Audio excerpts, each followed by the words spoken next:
Boa noite, advogados e advogadas, sejam muito bem-vindos ao meu canal. Eu sou Antônio Moreira, especialista em inventários, e aqui a gente trata sobre inventário e partilha de bens, e aqui eu ajudo advogados e advogadas a faturar mais de R$100 mil atuando exclusivamente com inventários. O tema da nossa live de hoje é sobre ordem de vocação hereditária ou ordem da sucessão hereditária.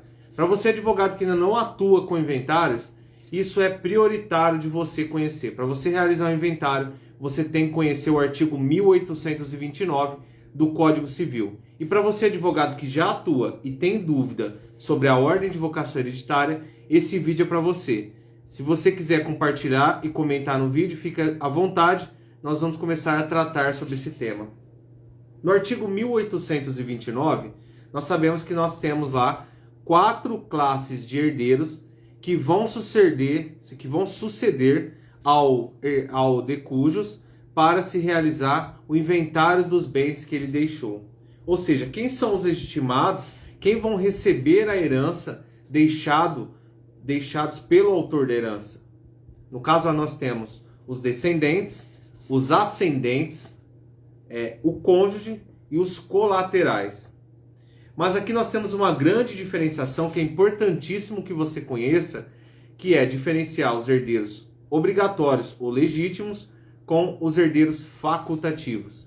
Então, se chegar no seu escritório um cliente que queira fazer um testamento, você já tem que saber de uma regra que ele não vai poder dispor de mais de 50% do patrimônio dele, que nós denominamos de legítima, e tem que deixar esse 50% da legítima para os descendentes, ascendentes e cônjuge.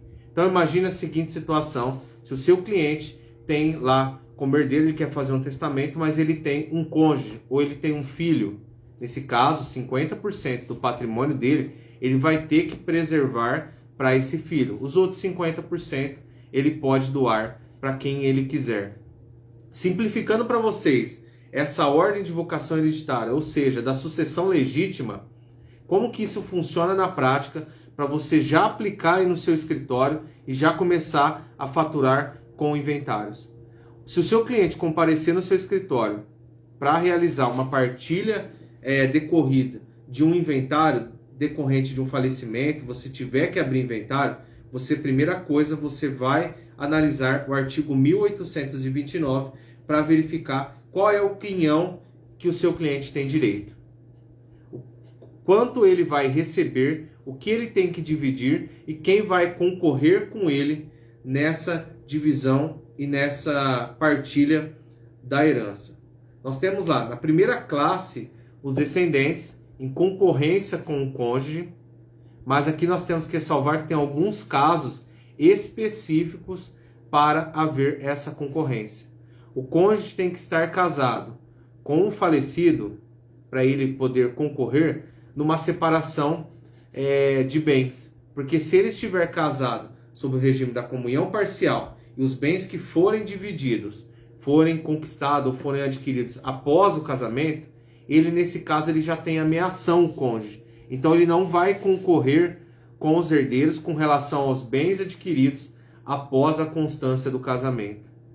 Agora, se ele for separado pelo regime da separação de bens, nesse caso, como ele se separou, ele não tem direito aí à ameação, no caso, ele vai concorrer com os demais herdeiros. Então, esses dois pontos aí, no regime da comunhão parcial, se os bens forem adquiridos após, e no regime da separação convencional de bens, ele vai concorrer com os herdeiros.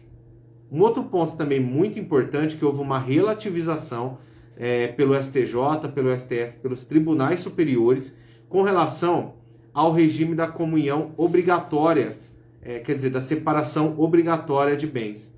Nesse caso, o STF e o STJ entenderam que, nesse caso, ele vai ter direito, sim, a participar da herança, o cônjuge, mesmo que casado, sob o regime da comunhão, da separação obrigatória de bens. Então, nesse caso, do regime da separação obrigatória ou legal de bens, que é aquela decorrente da lei, a lei determina que, naquelas situações, o casamento tem que ser realizado pelo regime da separação legal ou obrigatória de bens. Então aqui, nesse caso, o cônjuge vai concorrer com os herdeiros.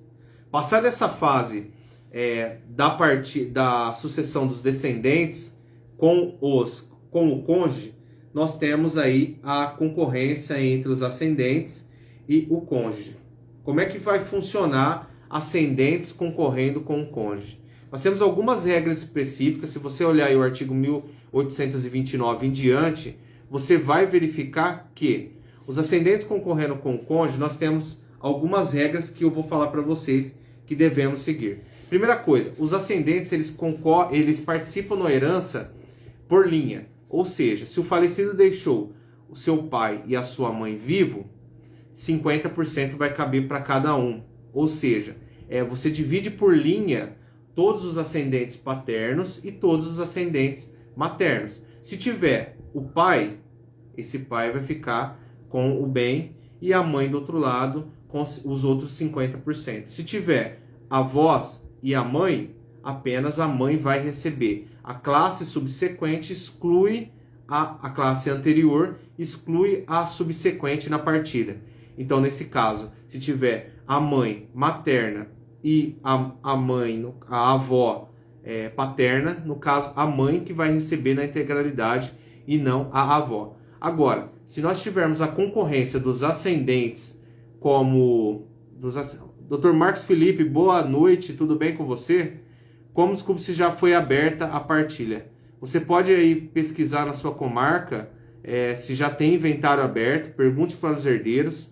Se eles não souberem, você pode se dirigir até a comarca, verificar se tem algum processo de inventário aberto, seguir pelas regras lá de competência para você analisar aonde que era, ele morreu aonde. É nessa comarca que era competente para realização do inventário, você se dirige até ela, vai no cartório do distribuidor e verifica se tem algum processo em nome do inventariante, de algum dos herdeiros, ou em nome do autor da herança. Nesse caso, você consegue verificar assim, se já foi aberto o inventário, se sim ou se não. Tá certo? Não sei se eu te ajudei aí, se tiver alguma dúvida aí, estou à disposição. Então, no caso, voltando aqui ao assunto, se tiver alguma dúvida, podem comentar aí no chat, a gente vai trabalhando esse assunto. Agora, quando nós tivermos os ascendentes em concorrência com o cônjuge, nós temos que seguir essas regras que eu vou falar para vocês. Se nós tivermos o cônjuge e pai e mãe do autor da herança, nós vamos dividir em 3, ou seja, vai ficar 1/3 para cada um. Então, o cônjuge recebe 1/3, o pai do autor da herança da pessoa falecida recebe a outra parte e o outro 1/3 vai ficar com o pai do autor da herança. Agora, se nós não tivermos aí, tivermos apenas um ascendente, pai ou mãe do autor da herança, concorrendo com o cônjuge, cada um vai ficar com 50%. Então imagine esse exemplo, o pai da pessoa falecida vivo, a mãe já não é viva, e o cônjuge. O pai da pessoa falecida vai pegar 50% e o cônjuge os outros 50%. Agora, um outro exemplo também, se caso o autor da herança deixou apenas os avós materno, paterno e o cônjuge. Como que vai ficar essa divisão da herança? No caso, o cônjuge vai tocar 50% da herança. Sempre que nós avançarmos da linha dos pais do autor da herança, o cônjuge vai tocar 50%. Essa é uma regra muito importante para vocês quiserem deixar anotado isso. Sempre que nós ultrapassarmos da linha dos ascendentes pai e mãe do autor da herança, o cônjuge vai tocar 50%. E os outros 50%? Como que eu vou fazer para dividir isso? No caso, vamos dizer que ele deixou avó materna, avô materno, avó paterna e avô paterno. Ele deixou lá os 4 da linha dos avós. Como é que nós vamos dividir isso aí? Nós vamos pegar por linha, então vamos dividir classe dos materno, paterno, 50% que vai aqui. Quanto que cada um vai receber? 25% cada um. Então o avô paterno recebe 50%, a avó paterna 25%. Então é 25% cada um. Da parte da materno, quanto que vai receber? 25%. Então aqui nesse caso vai ficar 25% para cada um, porque é por linha. Então 50% materno e 50% paterno. Essa é a principal regra na sucessão dos ascendentes. E lá nós temos também, no artigo 1829, o cônjuge. Pode acontecer também do autor de herança não tiver mais os pais vivos e tiver apenas o cônjuge, não tiver também descendentes. Nesse caso, o cônjuge vai receber, além da sua meação, vai também participar da herança aí, com a sua partilha. Então, ele, além de ter a meação, ele vai receber na integralidade os bens deixados pelo autor de herança. Uma questão muito importante com relação a isso é que se o autor de herança ele quiser dispor de seus bens, vamos dizer que ele não tem nenhum desses herdeiros necessários, que ele não tem pai, filho ou cônjuge, ele chega no seu escritório e fala: eu quero fazer um testamento, eu quero doar o meu patrimônio para um terceiro, qualquer um fora da relação familiar. Vamos dizer que ele tem irmão, ele tem um irmão, mas ele quer doar para um parente, não vou dizer parente, para um amigo. Ele pode fazer essa doação, porque os herdeiros colaterais, eles são facultativos. Então, se o autor de herança não fala nada, se ele não fizer nenhum testamento em vida, dispondo da herança e não tiver herdeiro necessário, a herança vai para os colaterais. Agora, se ele não tiver herdeiros necessários e fizer uma disposição doando toda a sua herança para um terceiro, nesse caso, se ele não tiver, nenhum dos herdeiros necessários e fizer a disposição testamentária doando para um terceiro, nesse caso, os colaterais não vão tocar em nada da herança, eles não têm direito. E também na sucessão dos colaterais, o que é importante mencionar? Aqui nós temos o direito de representação dos irmãos. Então, se o falecido deixou um irmão vivo, um outro irmão pré-morto, mas esse irmão pré-morto tinha um filho, que no caso é sobrinho do autor de herança. Como é que fica isso? Nesse caso, o filho do irmão do autor de herança e sobrinho do autor de herança vai tocar aí a parte que cabia ao seu pai, ou seja, ao irmão do autor de herança. Então vamos dizer que a pessoa falecida deixou um patrimônio de 100 mil reais, não tinha herdeiros necessários, apenas um herdeiro facultativo, 2 herdeiros facultativos, um vivo e o outro pré-morto. Como é que vai ficar essa divisão? Vai ficar aí, no caso, 50% para o irmão vivo e 50% para o seu sobrinho, que está herdando, nesse caso, por direito de representação, que isso é totalmente possível. Eu também não comentei sobre os descendentes. Na classe dos descendentes, nós também temos o direito de representação. O que não vai ocorrer, o direito de representação, é na classe dos ascendentes.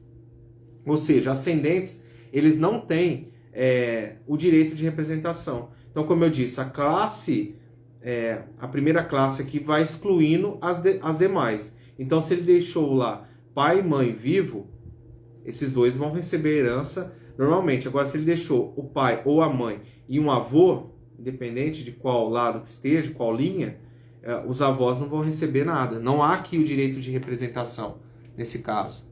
Então, é isso que é importante registrar, que na classe dos ascendentes não temos o direito de representação. Se você tiver lá o pai ou a mãe da pessoa falecida, ou se você não tiver pai e mãe, tiver apenas um avô e um bisavô do outro lado, o bisavô não vai tocar nada na herança, porque uma classe exclui a outra. Agora, com relação aos colaterais, nós temos o direito de representação, esse é o primeiro ponto, mas aqui nós temos uma grande questão, que é os irmãos, a diferença entre irmãos bilaterais, irmãos da mesma mãe e pai, irmãos unilaterais, ou seja, ele é filho apenas do pai ou da mãe do autor de herança. Aqui gera muita confusão e você tem que tomar muito cuidado para não orientar o seu cliente de forma errada com relação à partilha. Nesse caso, os irmãos bilaterais, eles recebem o dobro do que cabe aos irmãos unilaterais. Como que funciona isso na prática? Como eu eventualmente faço esse cálculo? Então, se você tiver lá um irmão bilateral, um unilateral, se você fez a divisão na partilha, cada um teria direito aí a uma porcentagem, você tem que fazer dobrar essa porcentagem com relação ao irmão bilateral, ou seja, ele vai receber o dobro, 50% a mais do que o irmão unilateral. Depois eu deixo para vocês, num tema de próxima live, como que eu faço esse cálculo na prática, para você não tenha dúvida como que você pode fazer aí essa divisão entre irmãos bilaterais e unilaterais, que é um cálculo, parece fácil, mas você tem que prestar atenção para que você chegue aí na porcentagem correta que o seu cliente vai receber quando nós estivermos tratando aí na sucessão dos colaterais e na diferenciação entre irmãos bilaterais e irmãos unilaterais. Então é isso. Maria Souza, tudo bem? Boa noite. Muito obrigado por estar participando aí. Se tiver alguma dúvida, alguma questão que eu puder auxiliar, estou à disposição. Então agora nós tratamos aí sobre a sucessão dos colaterais, dos irmãos, falamos que eles têm o direito de representação. Nós falamos sobre a diferença entre irmãos unilaterais e irmãos bilaterais também.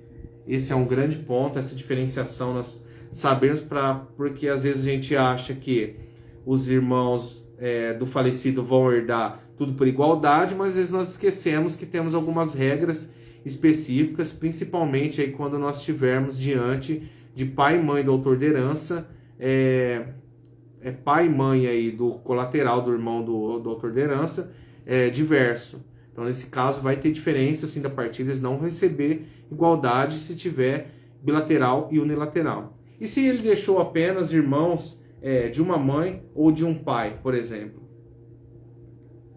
Como é que funciona nesse caso? Nesse caso, eles vão herdar por igualdade. Se não tiver diferenciação aí, um bilateral e unilateral, eles vão herdar por igualdade. O mesmo caso bilateral. Se ele deixou apenas irmãos bilaterais do mesmo pai e da mesma mãe, certamente eles vão herdar em igualdade. Se tiver um patrimônio de 100 mil reais para dividir em 4, 25% cada um. Agora, se tiver bilateral e unilateral, aí é outro cálculo que a gente tem que fazer, porque ele vai receber aí o bilateral 50% a mais do que o unilateral. Então, é isso, essa diferenciação com relação aos colaterais. Então, são diversas questões que o artigo 1829 é importantíssimo para você advogado que já atua ou quer ingressar no mercado de inventário. Você tem que conhecer a fundo, porque é aqui que você vai encontrar as principais regras para você utilizar no seu procedimento de inventário. Então, leia o artigo 1829. Outro ponto, e quando o autor de herança não deixou nenhum herdeiro? Isso também pode acontecer. Nesse caso, a herança vai para a União, Distrito Federal, Estados ou município. É isso aí que a gente denomina como herança jacente, herança vacante. Então, nesse caso aí, o autor de herança deixa a herança aí para o Estado, e isso é uma questão também que pode ocorrer aí. Nós temos também, importante ressaltar isso aqui também no artigo 1829, 1829, com relação a herdeiro pré-morto e herdeiro que faleceu após o autor de herança. Muita atenção para você advogado, você advogada, se estiver trabalhando aí no seu procedimento de inventário e vocês se depararem com essa situação de herdeiros pré-morto. O que acontece nesse caso? Quando o herdeiro é pré-morto, ou seja, ele faleceu aí antes da abertura da sucessão ou antes do autor de herança, nesse caso, os herdeiros desse falecido vão herdar por direito de representação se nós estivermos tratando aí com relação aos descendentes. Isso aí é muito claro, tudo bem. Mas o que vai haver aqui nesse caso? Nós vamos haver aí a incidência apenas de um ITCMD, um fato gerador do ITCMD. Apenas um, porque na abertura da sucessão, aquele herdeiro já era falecido. Agora, se esse herdeiro faleceu após a abertura da sucessão, o que vai acontecer nesse caso aqui com relação ao direito de representação? Ele vai recolher o ITCMD, isso aí sem dúvida, e depois, para a transferência para o seu herdeiro aí por direito de representação, ele vai haver um novo fato gerador também do ITCMD. Então, é isso que ocorre. Maria Souza está perguntando aqui uma pergunta no chat.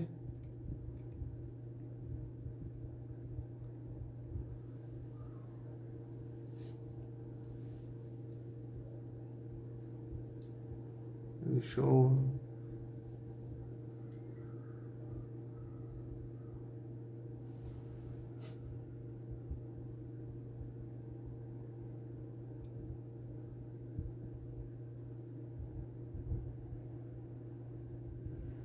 Maria Souza, se o advogado aí... o que você tem que analisar aí são as dívidas que ele deixou, no caso, esses bens aí hipotecados. Nós sabemos que a herança, o que vai ser transmitido para os herdeiros? Você vai ter que descontar as dívidas, então você pega todo o patrimônio, você desconta as dívidas, e aí sim você tem o monte partilhável.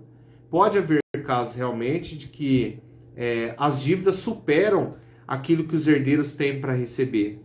Então, nesse caso aí, pode ser que às vezes não compense, como o advogado aí te orientou, nesse procedimento de abertura de inventário, porque ele verificou que não há possibilidade de recebimento aí por parte dos herdeiros, porque a hipoteca, no caso aí, as dívidas vão superar aí o quinhão que cada herdeiro tem para receber. Nós sabemos que também não adianta concluir o inventário, como fazer o procedimento de inventário, concluir ele rapidamente, como alguns orientam, para fugir do caso do pagamento desse credor. Porque ele pode ingressar contra os herdeiros que receberam a herança, logicamente até um montante do que recebeu. Mas isso pode ocorrer. Então há casos realmente que as dívidas superam a partilha, e aí o herdeiro, para ele abrir o inventário, ter todo o custo que leva ao inventário, todos os custos honorários advocatícios, pode ser que realmente aí não compense para ele abrir o inventário. E aí, no caso, o credor, que se quiser, o credor, como houve falecimento, o credor ele pode exigir aí a abertura de inventário, mas nada impede também de que, de que um dos filhos aí faça a abertura de inventário, faça o pagamento de todas as dívidas e se conclui aí o procedimento de inventário. Agora, se isso não ocorrer, pode ser que o credor faça esse pedido de abertura de inventário para que haja aí a transferência desse patrimônio aí para saldar as dívidas aí de hipoteca. Então esse é um principal ponto aí. Teria que fazer uma análise mais aprofundada do caso, mas pelo que você está me contando aí, se as dívidas superarem o monte aí a ser partilhado, realmente não compensa para vocês fazerem a abertura de inventário. Espero ter esclarecido a sua dúvida. Se tiver mais alguma ponderação aí, os credores podem abrir inventário, sim. Eles são os legitimados a abrir inventários. Credores, legatários, os herdeiros, também o Estado, a União, no caso aí de herança adjacente, vacante. Então eles podem abrir o procedimento de inventário, dizer que tem direito a tal cota, o juiz vai separar isso para eles sem dúvida alguma. Agora verifique também se esses imóveis aí que estão hipotecados, se há o pagamento dessas dívidas ou não. Se não compensa vocês realizarem o pagamento, realizarem acordo também com os credores. Há muitos casos que a gente pode fazer a negociação disso para que haja a transferência. A dívida, primeiro ponto, é do falecido, né? Então, a fazenda pode também, no caso, a dívida é da pessoa falecida, mas nada impede que o inventariante, no caso, faça a negociação dessa dívida. Para quê? Porque você tem poderes, o inventariante tem poderes para fazer essa negociação, para fazer os pagamentos, para comunicar ao juiz, olha, eu preciso vender determinado bem para saldar essas dívidas e o que sobra, assim, ser partilhado. Então, é totalmente possível, comércio, fazenda. Há casos também que as dívidas estão prescritas, aí a gente sabe que não pode haver a cobrança, aquelas dívidas que não podem ser mais cobradas. Então, nesse caso aí, os herdeiros abrem o inventário e se o credor aparecer para cobrar, eles vão dizer que essa dívida prescrita ela não pode ser mais cobrada, não é mais legítimo a cobrança dessa dívida. Então é isso. Agora, essa questão aí de ter um imóvel, se for para seu uso aí, você pode discutir, no caso se for do autor de herança, né, no caso, e você estiver recebendo, se você estiver residindo, eu acho que talvez você possa vir para fazer a negociação dessa dívida para liberar, para que vocês possam fazer a partilha, né? Fazer a negociação dessa dívida, se o imóvel for de valor muito superior, para você não perder.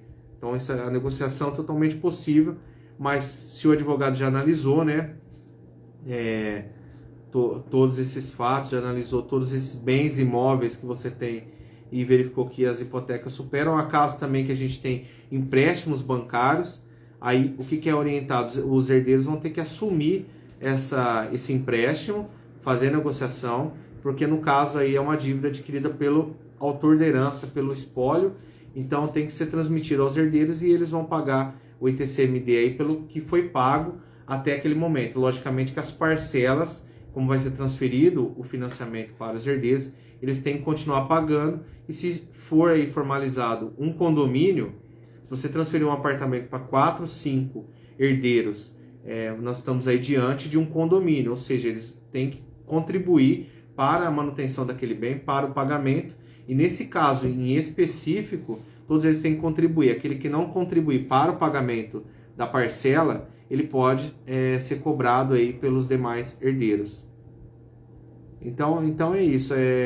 Nesse caso aí, se ele já analisou as dívidas, se ele verificou que não compensa, realmente aí, infelizmente, né, há casos que realmente as dívidas superam o patrimônio e realmente não compensa fazer abertura de inventário.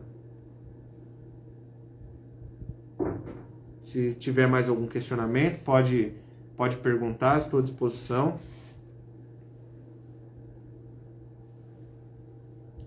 Obrigado, Maria Souza. O que você precisar aí, eu estou à disposição.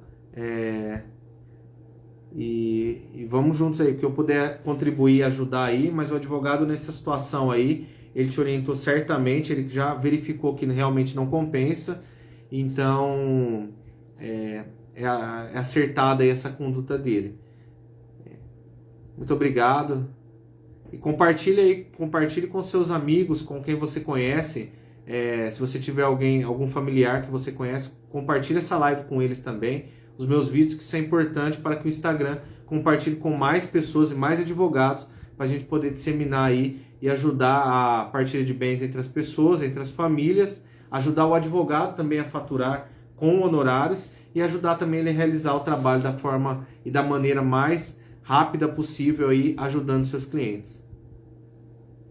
Então, para a gente continuar na tratativa sobre os herdeiros necessários, sobre a sucessão hereditária, a ordem de vocação hereditária, como muitos dizem, também como disciplina o artigo 1829, por fim, eu gostaria de ressaltar que os herdeiros necessários, então, como eu disse, eles têm direito aí a 50% do patrimônio. Então, o autor da herança, e se ele, em vida, né, no caso o testador, se quiser fazer um testamento para destinar aí mais 50% da herança havendo herdeiros necessários, ele não pode fazer isso. Ele tem que respeitar esses 50%, e se caso ele não tiver herdeiros necessários, aí sim ele pode doar aí todo o seu patrimônio. Porque aí, no caso, os colaterais, eles são herdeiros facultativos e não vão receber nada aí se ele fizer um testamento em vida. O direito de representação, eu já citei para vocês também, que no caso dos ascendentes não existe, só vai existir aí nos colaterais dos irmãos e também nos descendentes também. Temos mais uma pergunta aí.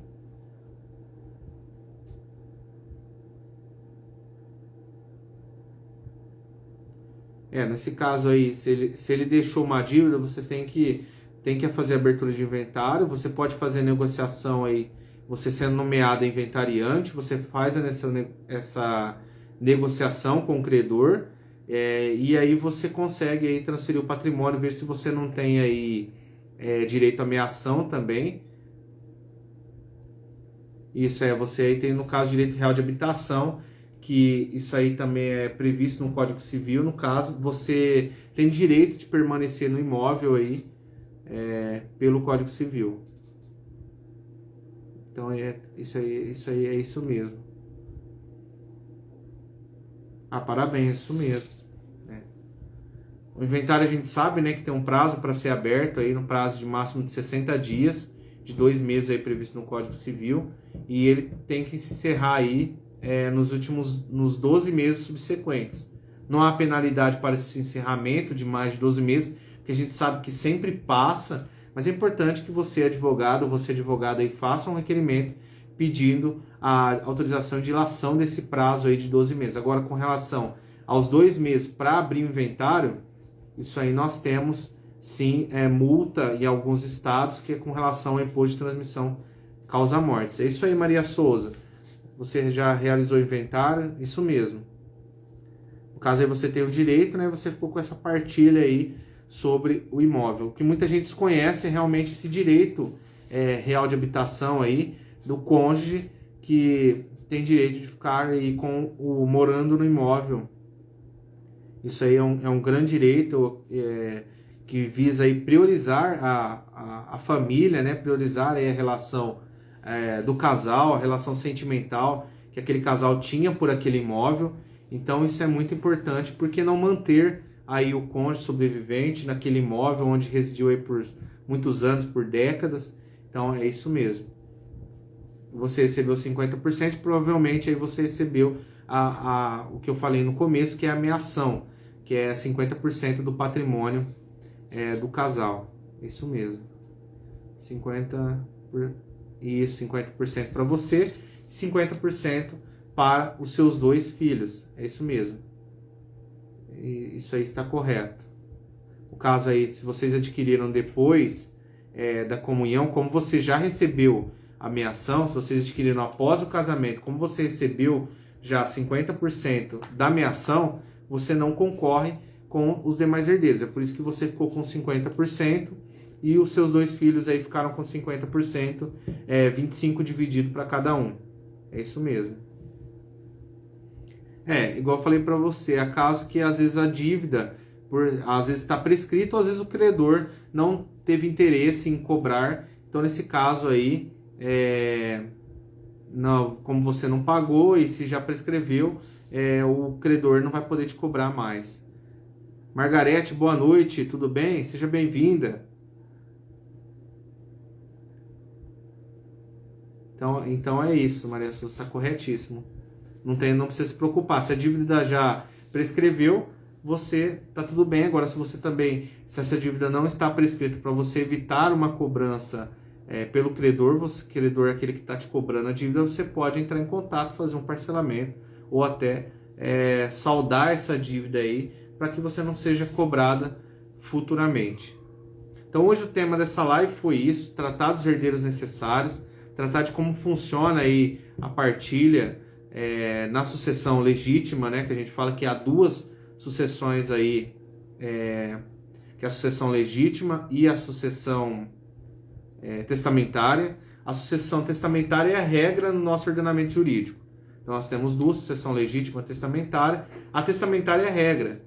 Só que muitas pessoas não fazem testamento, né? Não tem essa cultura ainda no Brasil de realizar testamento. É por isso que o mercado, para nós advogados atuantes com inventários, é gigantesco, porque a maioria das famílias não realizam testamento. Então tem que ser feito aí a partilha para essa regra que eu falei, que é a sucessão legítima, que é prevista na lei, ou a sucessão testamentária. Nesse caso aí você pode fazer a venda do imóvel e pedir o cancelamento aí desse direito real de habitação, sim. O que não pode são os outros herdeiros fazer a venda desse imóvel, mas se você concordar, porque é você que tem o direito real de habitação, você pode sim fazer a venda sem problema nenhum. Só que você tem que concordar, porque é você que tem esse direito real de habitação, sem problemas.